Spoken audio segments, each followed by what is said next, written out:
I always wanted to be a mother.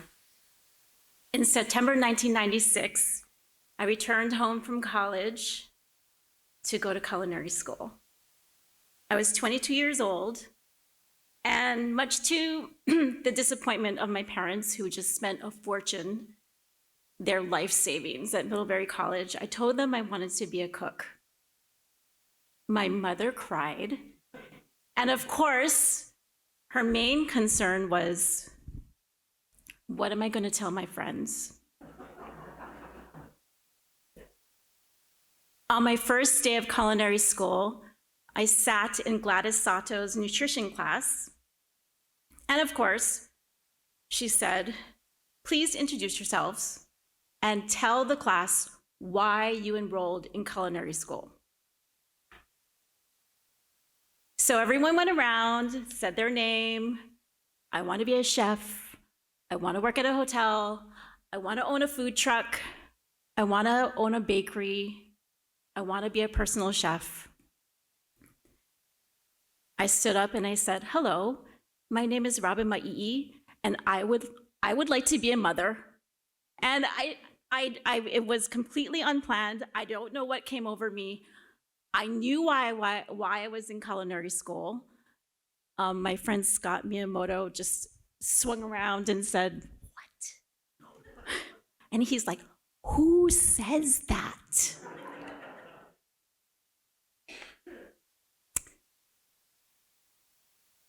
Great expectations. Born and raised in Hawaii, there are great expectations, especially if you have Asian parents. It goes something like this. You get educated, you find your career, you get married, and then you have children, right? That's the formula. I'm the middle child of 3 siblings. My mother has always accused me of being different on purpose. I was the child that got sent back into her room for my outfits or for my hairdos. When I told them I wanted to go to Middlebury, they said, okay, well, maybe she'll major in Japanese and come home and do something with Japanese. But of course, I wanted to major in 2 impractical subjects, English and modern dance. So then my mother's like, Dad, she can teach though. Teaching's respectable. So then graduation came and I said, yay, I want to go to culinary school.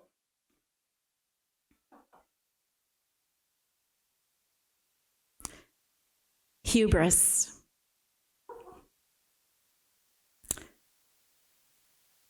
I spent 20 years trying not to get pregnant.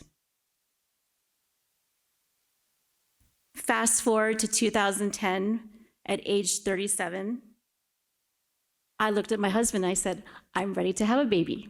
Let's go.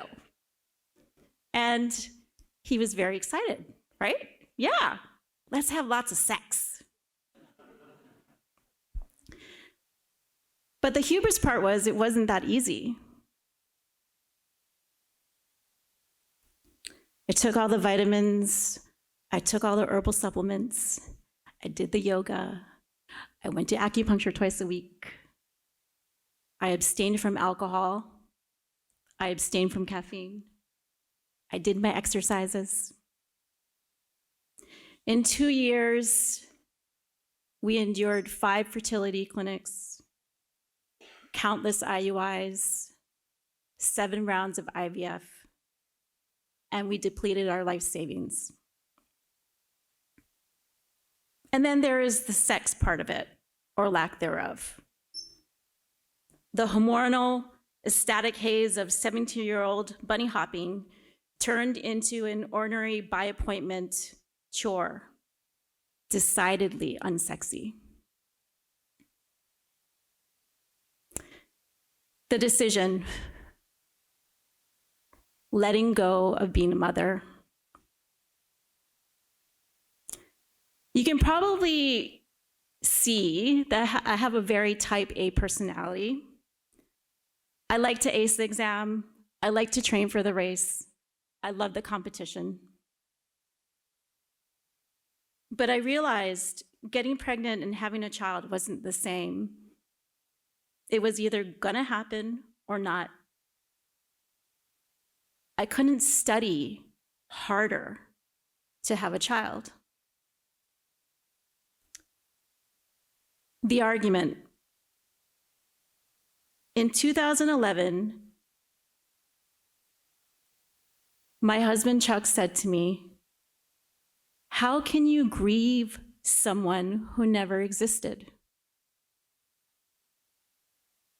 2011 was the year of my profound grief, grieving the idea of not being a mother.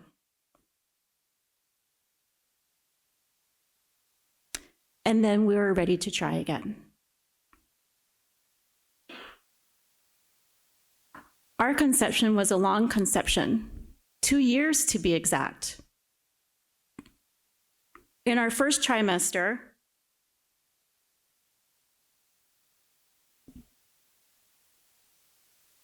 we shopped our business plan to potential investors,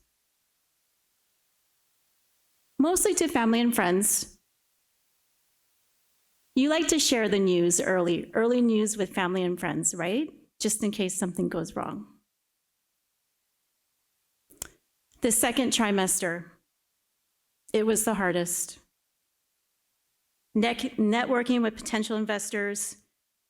First came the emails, then the meetings, then the pitch, and then finally the presentation of our food, of our ideas of hospitality, of our point of view on all things to do with entertaining. Then the follow-up, and then the waiting, and then the crossing of the fingers. During this time, my husband Chuck experienced his own form of grief. The constant rejection and passes from potential investors was immense. For him, it was round 2 of the constant disappointment of receiving that negative pregnancy test. But for me, raising the capital was studying hard for the test. I knew we could do it. With enough gumption, grit, tenacity, and determination, all the things I knew would never assure me of having a baby. Chicken or the egg? Potential investors want to see a lease. Realtors want to see proof of capital. We finally raised not quite half our budget and took a leap of faith and signed a lease. Third trimester, the easiest. Feeling confident, healthy, glowing, and just feeling good where things were at. Labor, birthing Fete, hiring and training staff, flying blind, not knowing what to expect. They didn't write a manual on what to expect. The newborn, month 1, reacting, receiving well wishes from family and friends, learning the rhythms and cycles of running a restaurant, ordering, prepping and setting up, cooking and service, cleaning and maintenance, lights off for sleep. Infancy, sleeping through the night, teething.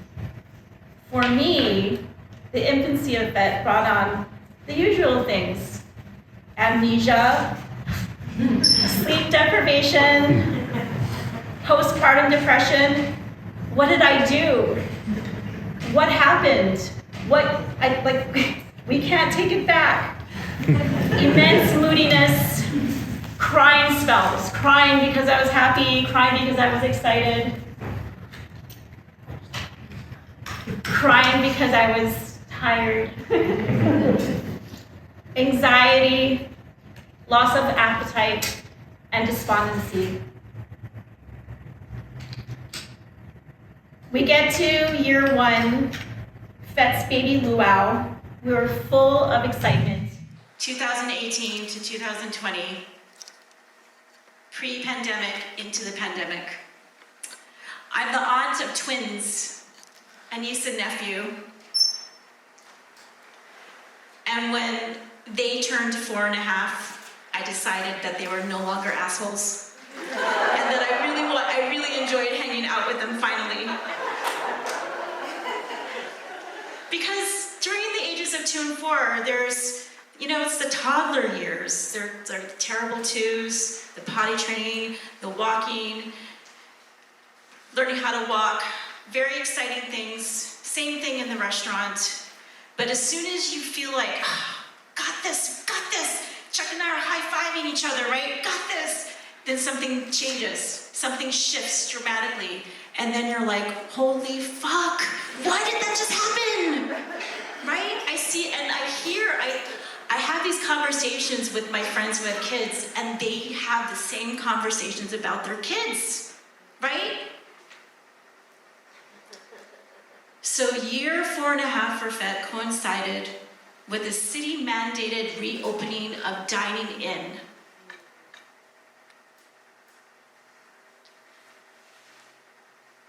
Even though Fete had its own personality from day one, the pandemic thrust us and everyone and their families into next level intimacy. We finally had the time to really get to know Fete, listening to its, and more importantly, our needs in order to thrive. We started setting boundaries. Very important for parents to set boundaries, right, with their kids. We decided that we would always staff Fete with kind, respectful, gracious, generous, and hardworking, fun-loving people. And we would nurture the important relationships with our collaborators, the fine people who grow our fruits and vegetables, who raise livestock, our fish, our chicken, our pork, our beef, our lamb, our veal, the people who grow our oysters and shrimp, the men and women who risk their lives catching our fish, the people who roast coffee and cacao, the people who beekeep, providing us sweets, and our beautiful cheesemaker who makes fine cheese out of goat milk. We are so humbled and speechless by the many hearts who have nurtured Fete for almost 6 years. Happy birthday, Fete. You have always and continue to enchant, inspire, and surprise me.